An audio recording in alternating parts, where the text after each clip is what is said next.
ఈరోజు జగన్మోహన్ రెడ్డి గారు తన ముఖ్యమైన కార్యకలాపాలన్నీ వదులుకొని రాష్ట్ర ప్రజల విపత్తుల్లో ఉంటే చూద్దామని కాదు వచ్చింది. విజయవాడ చుట్టుపక్కల ప్రాంతాలంతా కూడా వరద నీటికి విలవిల్లాడుతూ ఉంటే పరామర్శించేందుకు కేవలం 20 నిమిషాల టైం మాత్రమే ఉంది అతనికి.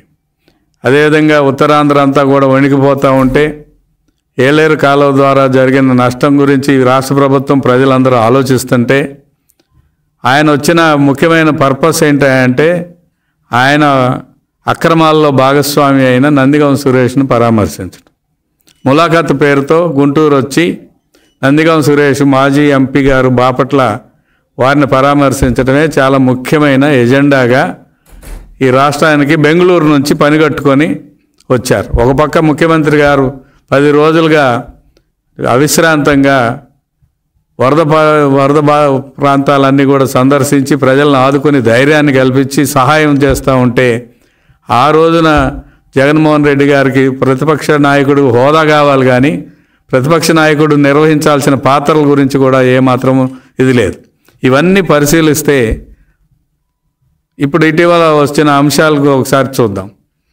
ఒక 3 బోట్లు 67, 68, 69 గేట్ల వద్ద కౌంటర్ వెయిట్లని దెబ్బతీయడం జరిగింది, ఢీ కొట్టడం జరిగింది. ఈ 3 బోట్లు ఎవరివి అనేది పెద్ద చర్చ. దాని మీద తెలుగుదేశం మీదకే ఆపాదించడం అనేది ఆలోచన చేయటం అనేది ఒక దుర్మార్గం. ఈ బోట్లు యజమానులు ఎవరు? ఈ బోట్లకున్న రంగు ఏమిటి? ఈ బోట్ల యొక్క ఖరీదు 1.5 కోటి దాకా ఉంటుంది. అది ఏమైంది? ఎవరు పెట్టగలిగే స్తోమత కలిగిన వాళ్ళు? అంతేకాకుండా బోటు పోయినప్పుడు మా బోటు నీటిలో మునిగిపోయిందని 50 లక్షల రూపాయలు ఖరీదు చేసే ఒక్కొక్క బోటు గురించి ఏమాత్రం అన్నా శ్రద్ధగా పోలీస్ కంప్లైంట్ కానీ ఏమైనా ఇచ్చారా? గతంలో ఏ ప్రభుత్వం అధికారం ఉంది? ఎవరు దీనికి పర్మిషన్లు ఇచ్చారు? ఈ బోట్లను అడ్డం పెట్టుకొని నందిగం సురేష్ అనుచరుల వర్గంగా చేరి కృష్ణానదిని కొల్లగొట్టిన మాట వాస్తవమా కాదా?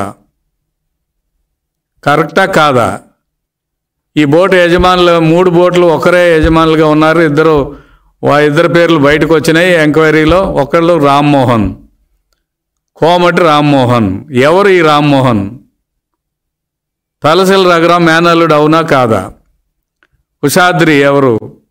వీళ్ళందరూ కూడా నందిగం సురేష్ అనుచరులుగా వైసీపీ పార్టీ నాయకులుగా కృష్ణానదిలో అక్రమంగా ఇసుక తోడేసిన ఆ బోట్ల పెట్టుకొని తోడేసిన మాట వాస్తవమా కాదా? తెలుగుదేశం మీద మీరు ఆపాదించే ముందు ఆ బోట్లకి వైసీపీ రంగు ఎందుకుంది? బోట్లు గతంలో వరదకి జస్ట్ వచ్చే ముందు వరకు కూడా గుంటూరు జిల్లా వైపు ఉన్నవి ఎన్టీఆర్ జిల్లా వైపుకి ఎందుకు వెళ్ళినాయి? ఎలా వెళ్ళినాయి? ఎవరు తీసుకెళ్ళారు? సరే, వరద వస్తుందని సామాన్యులకు తెలుసు, ప్రజలందరూ కూడా అర్థమైంది. అన్ని బోట్లు ఎక్కడ కూడా నష్టం జరగలేదు. బోట్లన్నీ తేలుతూ ఉంటే మీ బోట్లు మాత్రమే ఎందుకు కొట్టుకెళ్ళినాయి? బోట్లు లంగరేసి జాగ్రత్త చేసుకుంటారు కదా ఎవరైనా సరే. ఆ లంగరేసుకోకుండా 3 బోట్లను కలిపి నైలాన్ తాడుతో కట్టాల్సిన అవసరం ఎవరికి వచ్చింది? ఇవన్నీ ప్రశ్నలే. ఎందుకు అటువంటి కార్యక్రమం చేయాల్సి వచ్చింది అంటే ఒక కుట్రపూరితంగా ఈ రాష్ట్ర ప్రభుత్వాన్ని అస్థిరపరచాలనే ఉద్దేశంతో, ఈ ప్రభుత్వం మీద పెద్ద ఎత్తున నెపం రావాలనే ఉద్దేశంతో, ఈ ప్రాంతం మీద ప్రత్యేకంగా ఉన్న ద్వేషాన్ని ఇంకా చల్లార్చుకొని జగన్మోహన్ రెడ్డి కుట్రలో భాగమే ఈ బోట్లు వెళ్ళి ప్రకాశం బ్యారేజీని కొట్టడం అని నేను ప్రత్యేకంగా భావిస్తున్నాను. గతంలో కూడా అంతే. ఈ రాజధాని ప్రాంతం ఇక్కడ కాదనే ఉద్దేశంతో పోటీ ఉద్యమం నడిపించిన నందిగం సురేష్, అక్రమ ఇసుక వ్యాపారం, కృష్ణానదిని కొల్లగొట్టిన ఈ బోట్లు మరియు నందిగం సురేష్ యొక్క అనుచరగణం, మట్టి, ఇసుక, కంకర, ఇనుము మొదలైన సామాన్లు ఏవైతే రాజధాని ప్రాంతంలో ఆనాడున్న ప్రభుత్వం పిలిచిన మేరకు టెండర్లు పెట్టుకొని వర్కులు చేస్తున్నారు. వర్క్ చేసిన ప్రతి చోట దొంగతనాలు చేయించి రోడ్లు దోచివేసి రోడ్లు తవ్వేసిన నేరస్తులు ఎవరైతే ఉన్నారో వారికి సపోర్టుగా నువ్వు రావడం జరిగింది జగన్మోహన్ రెడ్డి గారు. అంతేకాదు చంద్రబాబు నాయుడు గారు రాజధాని పర్యటన సందర్భంగా ఆయన బస్సు మీద రాళ్ళు చెప్పులు వేసిన కుట్రలో నువ్వు కూడా భాగస్వామి అని అందరికీ తెలుసు. చంద్రబాబు నాయుడు గారి ఇంటి మీద దాడి కానీ, తెలుగుదేశం పార్టీ కార్యాలయం మీద దాడి విషయంలో కానీ, ఇవన్నిట్లో చూస్తుంటే అరాచకము, అక్రమాలు, దోపిడీ, దౌర్జన్యం, దుర్మార్గాలుకి అనుచరగుణం అయినా నాకు ఒక అనుమానం కూడా వస్తుంది. ఈ నందిగం సురేష్ అనే అతను జగన్మోహన్ రెడ్డి గారికి బినామీయా, లేకపోతే అంతకు పని కట్టుకొని ఒక పనికిమాలిన వ్యక్తిని పరామర్శించడానికి లేదా జైల్లో ఉన్న వ్యక్తిని ములాఖాతు తీసుకొని రావాల్సిన అవసరం ఏంటి? లక్షలాది మంది ప్రజలు ఆపదలో హలో లక్షణాన్ని విలపిస్తూ ఉంటే రాని మనసు, నీ సహకుట్రదారుడు నందిగం సురేష్ను పరామర్శించాల్సిన అవసరం ఏమొచ్చింది? ఈ కుట్ర ఎంత పెద్దదంటే, ఈ రాష్ట్ర ప్రభుత్వం విఫలమైంది, రాష్ట్రపతి పరిపాలన పెట్టాలనే ఒక డిమాండ్ కోసం ఈ ప్రాంతం 1957లో కట్టిన కృష్ణా బ్యారేజీని పడగొట్టాలనే దుర్బుద్ధితో ఇటువంటి ఆలోచన చేయటం జరిగిందని నేను ప్రత్యేకంగా భావిస్తూ ఉన్నాను. కారణం ఏంటంటే 57లో కట్టిన బ్యారేజీ కొన్ని లక్షల ఎకరాలకి కృష్ణా గుంటూరు జిల్లాల్లో నీరు అందిస్తుంది, పండవటానికి. సాగునీరు, తాగునీరు ఇచ్చే కృష్ణా బ్యారేజీని నాశనం చేయడం ద్వారా ఎవరికి లబ్ధి దొరుకుతుంది? అది నిజంగా బోట్లు తెలుగుదేశం వాళ్ళు అయితే మరి తెలుగుదేశం వాళ్ళు వైసీపీ జెండా రంగు ఎందుకు వేసుకుంటారు బోట్లకి? ఏదో మెషతో ప్రజా దర్బార్లో ఇసుకకు సంబంధించిన అక్రమ సంపాదనని అలవాటు పడిన మీరు ప్రజా దర్బార్లో లోకేష్ గారికి వినతి పత్రానికి ఇవ్వడానికి వస్తే లోకేష్తో ఉన్న ఫోటోలను చూపించి నీ పత్రికలో ఫోటోలు వేసుకుని నీ సోషల్ మీడియాలో పేటీఎం బ్యాచ్ని పెట్టి ప్రేరేపించి ఇది తెలుగుదేశం వాళ్ళు అని చెప్తుంటే నేను అడుగుతున్నాను డైరెక్ట్గా, నందిగం సురేష్తో కలిసి ఇసుక వ్యాపారం చేసిన మాట వాస్తవం కాదా? ఈ బోట్లతో తలసిల రఘురాం మేనల్లుడా కాదా? సమాధానం చెప్పాలి. ఇటువంటి కుట్రల్లో భాగంలో ఉన్న వ్యక్తుల్ని నువ్వు పరామర్శించడానికి ఆయన ఏదో ఘనకార్యం చేసి జైలుకి వెళ్ళినట్టుగా మీరు భావించడం ఏంటనేది నేను ప్రశ్నిస్తా ఉన్నా. ఇటువంటి చర్యలు ఏవైతే ఉన్నాయో, నేరం చేయటం, నేరానికి కుట్రదారులుగా ఉండటం, కుట్ర చేసి నేరం అయిన తర్వాత ఆ నేరాన్ని వేరొకరి మీద ఆపాదించడం జగన్మోహన్ రెడ్డికి మొదటి నుంచి అలవాటే. పరిటాల రవీంద్ర హత్యకు జరిగిన నేర మొద్దుసీను ఏమైపోయాడు?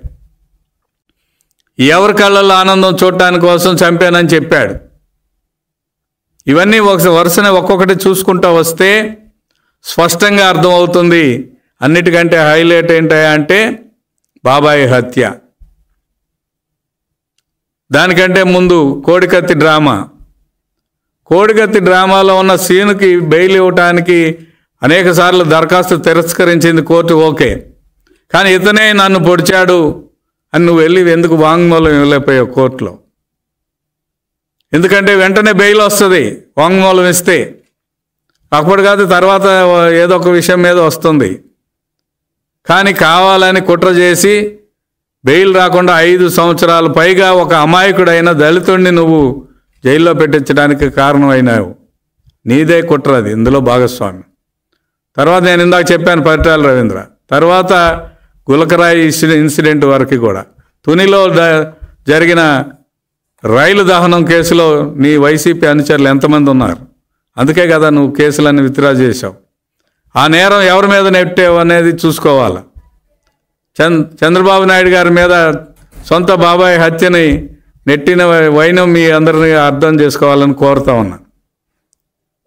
నారాసుర రక్త చరిత్ర అని మీ బాబాయిని చంపింది మీ వాళ్ళే, నీ సంబంధికులే, మీరే కుట్ర చేసి చంపారని సిబిఐ ఎంక్వైరీ కంప్లీట్ చేస్తూ ఉంటే వీళ్ళని నేరం ఎవరి వైపుకి చూపిస్తుందంటే మీ కుటుంబం వైపుకే చూపిస్తూ ఉంటే నువ్వు ఈ రోజుకు కూడా అది ఒక హత్య వేరే వాళ్ళు చేశారన్నట్టు మాట్లాడటాన్ని బట్టి దీన్ని బట్టి అర్థమవుతుంది.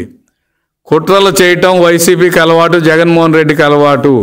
ఆ కుట్రలను ఇతర పార్టీల మీద, ఇతర నాయకుల మీద, ప్రముఖుల మీద నెట్టివేసి మరీ ముఖ్యంగా తెలుగుదేశం మీద, తెలుగుదేశం పార్టీ మీద ఈ నేరం ఆరోపణ చేయటం, ఇందాక నేను చెప్పినట్టుగా లోకేష్ గారికి అనుచరుగణం అని చెప్పడం అనేది ప్రజా వేదిక దగ్గరకు వచ్చి ఇచ్చిన రిప్రజెంటేషన్ని తప్పుడు విధంగా ప్రజల ముందు పెట్టడం. ఇటువంటి నేరాలు, ఘోరాలు, అక్రమ సంపాదన, అక్రమ కార్యక్రమాలు అన్నీ కూడా మీరు చేస్తూ తెలుగుదేశం వైపుకి, మరి ముఖ్యంగా 10 రోజుల పాటు వరద బాధితులను ఆదుకోవటానికి విజయవాడలోనే ఉండి అన్ని విషయాలు స్వయంగా సమీక్షించి ప్రజలను ఆదుకుని ధైర్యం కల్పించే ముఖ్యమంత్రి గారు ఎక్కడా? వరద బాధితులను పరామర్శ పేరు మీద 20 నిమిషాల కంటే ఎక్కువ గడపని నువ్వెక్కడ? నీ మాటలు ఎవ్వరు కూడా నమ్మే పరిస్థితి లేదు జగన్మోహన్ రెడ్డి. ఎవరో గొప్ప వ్యక్తులను పరామర్శించడం, జైలుకి వెళ్ళి ములాఖాతు తీసుకోవటం అని సాధారణమైన సాంప్రదాయం. కానీ నువ్వు నీ కుట్రల్లో భాగస్వామి, నీ అక్రమ సంపాదనలో భాగస్వామి, ఈ ప్రాంతాన్ని నాశనం చేయాలనే ఆలోచన కలిగిన వ్యక్తులతో భాగస్వాములు అయిన వాళ్ళని పరామర్శిస్తున్నావంటే జగన్మోహన్ రెడ్డి గారు, నీకు ఇంకా ఈ ప్రాంతం మీద ద్వేషం పోలేదు. ప్రజలు అందుకే నిన్ను తిరస్కరించి 11 సీట్లకు పరిమితం చేశారనేది నువ్వు అర్థం చేసుకోవాలి. ఇందాక ప్రెస్ మీట్లో చెప్తూ దేవుడు ఉన్నాడు చూసుకుంటాడన్నాడు. ప్రజలు మరి నీకు దేవుడు 11 సీట్లు ఇచ్చాడని నువ్వు ఒప్పుకుంటున్నావా? గ్యారెంటీ కదా. నిన్ను దేవుడు ఆ రకంగా చూసుకున్నాడని నువ్వు ఎందుకు సమాధాన పరుచుకోలేకపోతున్నావు? నువ్వు ప్రజలు నీ కుట్రలు అర్థం చేసుకున్నారు, నీ దుర్మార్గాలను వ్యతిరేకించారు. సామాన్య ప్రజలందరూ కూడా ఈ ప్రభుత్వం పోవాలి, మేము స్వేచ్ఛా స్వాతంత్రాలతో బతకాలని ఆలోచన చేసి 164 సీట్లు ఇచ్చారు. దాన్ని జీర్ణించుకోలేని నీవు ఈ ప్రభుత్వాన్ని పడగొట్టడానికి అనేక కుట్రలు, కుతంత్రాలు చేస్తూ ఎంత దుర్మార్గమైన కుట్ర దారి తీసావంటే ప్రకాశం బ్యారేజీని ఢీ కొట్టి నాశనం చేసి ఈ ప్రాంతం మొత్తాన్ని జలప్రలయం కింద సృష్టించి ఈ ప్రభుత్వం ఫెయిల్ అయిందని చెప్పాలని, తద్వారా రాష్ట్రపతి పాలన డిమాండ్ చేయాలని, గతంలో మీ నాయకులు డిమాండ్ చేసినట్టుగా డిమాండ్ చేయాలని కుట్ర మామూలు కుట్ర కాదు, ప్రజలందరూ కూడా గమనించాలని విజ్ఞప్తి చేస్తూ, మరి నీ ఆటలు సాగవు. ఈ ప్రభుత్వం అన్ని విషయాల్లోనూ ముందుండి ఆదుకుంటుంది ప్రజలందరినీ కూడా అని తెలియజేస్తా ఉన్నాను.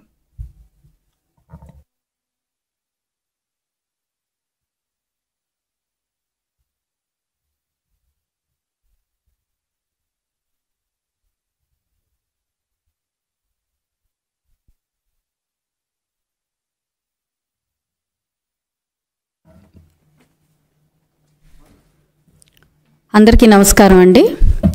ఈరోజు 11వ తారీఖు 11 గంటలకి మా గుంటూరు పశ్చిమ నియోజకవర్గానికి 11 సీట్లకే పరిమితమైన వైఎస్ఆర్ సిపి అధినేత జగన్మోహన్ రెడ్డి గారు ఒక నిందితుడిని కలవడానికి బ్రాడీపేటలో ఉన్న సబ్ జైలుకి రావడం జరిగింది. వచ్చిన తర్వాత ఆ నిందితుడిని కలిసి వెళ్ళిన తర్వాత అంతా దైవాధీనం అన్నట్టుగా మాట్లాడడం జరిగింది. నిజంగా జగన్మోహన్ రెడ్డి గారికి దేవుని పట్ల భయమో భక్తో ఉండుంటే ఈ ఆంధ్ర రాష్ట్రాన్ని గడిచిన 5 ఏళ్లలో ఇంత అధ్వాన స్థితికి ఖచ్చితంగా లాక్కొచ్చేవారు కాదు. ఈరోజు ఆయన కలిసిన వ్యక్తిని మనం తీసుకుంటే నందిగామ సురేష్ అనే వ్యక్తి పూర్తిగా నేర చరిత్ర కలిగిన వ్యక్తి, అక్రమ ఆర్జనలో నిపుణుడైన వ్యక్తి. ఆ వ్యక్తిని ఈరోజు పనిగట్టుకుని జగన్మోహన్ రెడ్డి గారు కలవడానికి వచ్చారు అని అంటే యావత్ రాష్ట్ర ప్రజలందరూ కూడా ఒకసారి ఆలోచించాల్సిన సమయం ఇది. మన అమరావతికి చంద్రబాబు నాయుడు గారు పర్యటనకు వచ్చినప్పుడు చంద్రబాబు నాయుడు గారి మీదే ఆయన హత్యా ప్రయత్నం చేయడం జరిగింది. అదేవిధంగా బీజేపీ నాయకులు 3 రాజధానుల విషయంలో వ్యతిరేకిస్తే వారి పట్ల వాళ్ళ అనుచర వర్గం దాడి చేయడం జరిగింది.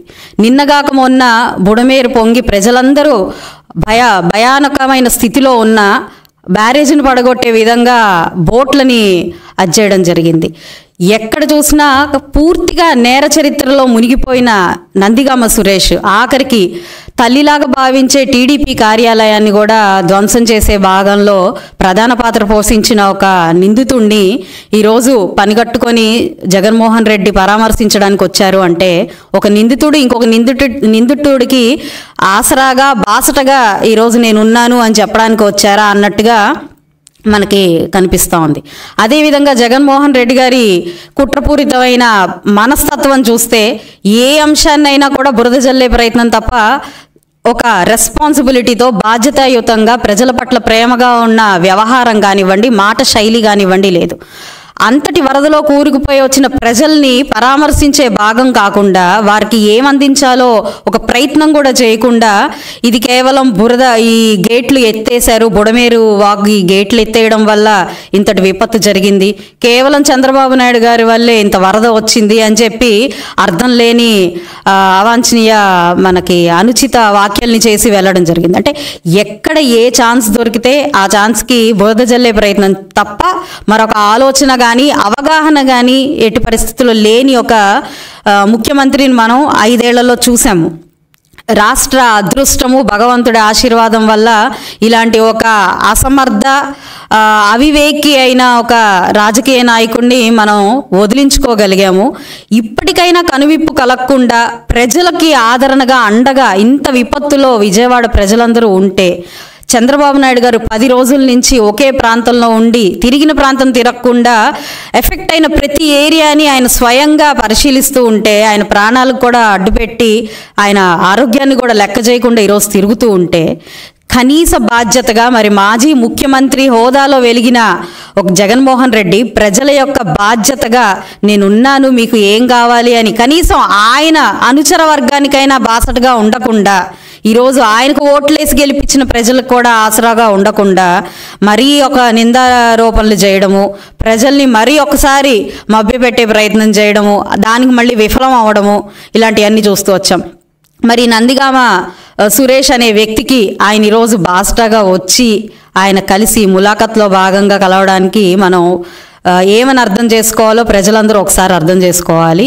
ఇలాంటి నేరపూరితమైన వ్యక్తులని కలవడంలో ఆయన ఉద్దేశం ఏంటో కూడా మనం అర్థం చేసుకోవాలి. మొన్న ఒక నెల క్రితం వినుకొండలో జరిగిన విషయాలు, ఒక వర్గపోరులో వారి పార్టీ వాళ్లే కొట్టుకుంటే అక్కడ కూడా పరామర్శించడానికి వెళ్ళారు, ప్రజల్ని పట్టించుకోలేదు, ఆయన నమ్ముకున్న కార్యకర్తలను కానీ నాయకుల్ని కానీ పట్టించుకోలేదు. ఆయన కార్యాలయానికి ఆయన కోసం మీట్ అవ్వడానికి వెళ్తే వాళ్ళకి కనీసం అపాయింట్మెంట్ ఇవ్వని పరిస్థితిలో జగన్మోహన్ రెడ్డి గారు చాలా బిజీగా బెంగళూరు తిరిగే క్రమంలో ఈరోజు పని కట్టుకుని నందిగామ సురేష్ గారిని కలవడానికి వచ్చారు అని అంటే మనం అర్థం చేసుకోవాలి. ఎలాంటి నిందితుల్ని ప్రోత్సహించే ఒక పార్టీ అధినాయకుడు మన రాష్ట్రంలో ఇన్నాళ్ళు ఉన్నారు, 5 ఏళ్ళు పరిపాలించారు అని అంటే, అట్లాంటి వ్యక్తిని అసలు రాజకీయ చరిత్రే లేకుండా మనం చేయాల్సిన అవసరం ఎంతో ఉంది. మరొక్కసారి ప్రజలు ఇలాంటి మభ్యపాటికో లేదంటే ఆయన చెప్పే మాటల్లో నిజముందేమో అనే ఒక ఆలోచనలోకి వెళ్ళినా కూడా పూర్తిగా సర్వనాశం అయిపోయే పరిస్థితికి మరొకసారి ప్రజల్ని లాక్కొస్తారు ఇలాంటి కుట్రపూరితమైన వ్యక్తులు, రాజకీయ నాయకులు. కాబట్టి ప్రజలందరూ ఒకసారి అర్థం చేసుకోవాలి. జగన్మోహన్ రెడ్డి గారి మాట కానివ్వండి, ప్రవర్తన కానివ్వండి, ఏ ఒక్కటి కూడా మనసులోకి కూడా తీసుకురాకుండా ఈరోజు తిప్పికొట్టే ప్రయత్నంలో మేము అందరం కూడా ఉన్నాము. ఆయన మాటలు కూడా చెల్లవు. అయితే ఈరోజు ఇలాంటి నేరస్తుల్ని కలిసే ఒక భాగంలో ఆయన ఎంతటి నేరస్తుడో మనం అర్థం చేసుకోవాల్సిన అవసరం కూడా ఉంది. అండ్ వరద బాధితుల కోసం ఇప్పటికే చంద్రబాబు నాయుడు గారు చేస్తున్న పోరాటము ఈరోజు ఎప్పుడు కని విని ఎరగని విధంగా ఎమ్మెల్యేలతో సహా ప్రజాప్రతినిధులందరూ కూడా వరద ప్రాంతాలని పర్యటించడం,